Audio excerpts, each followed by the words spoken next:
விஜய்க்கு புரிய வச்சுட்டார். ஆனா, விஜய்க்கு இந்த விஷயத்துல ஏதோ ஒரு சதி வேலை பின்னப்பட்டிருக்கு.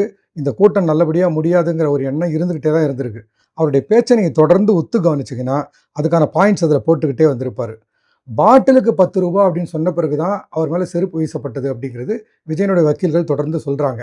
விஜய பொறுத்தவரையிலும் ஒரு ஸ்டாண்ட்ல ரொம்ப உறுதியா இருக்காரு. அது என்ன ஸ்டாண்டுன்னா, திமுக ஆட்கள் அந்த கூட்டத்தில் ஊடுருவி இருந்தார்கள்.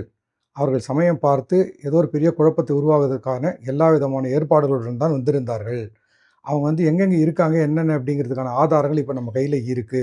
திமுக தலைமையிலிருந்து சொல்லப்பட்ட விஷயமா இருக்க வாய்ப்பே கிடையாது. அவங்களுக்கு தெரியும். இன்னொரு எம்ஜிஆரை உருவாக்க விரும்ப மாட்டாங்க. தன்னை தேவையில்லாம சீண்ட மாட்டாங்க. ரொம்ப கவனமா தான் இருப்பாங்கன்றதெல்லாம் அவருக்கு தெரியும். ஆனால் தேர்ந்தெடுத்து, திட்டமிட்டு கரூர்ல மீட்டிங் அவர் போடும்பொழுதே என்ன தெரியும்னா, செந்தில் பாலாஜி சீண்டப்படுவார்ங்கிறது அவருக்கு தெரியும். விஜய் நடிச்ச மின்சார கண்ணான்னு ஒரு படம். அந்த படத்துல மன்சூர் அலிகான் இப்படி தான் பண்ணுவாரு.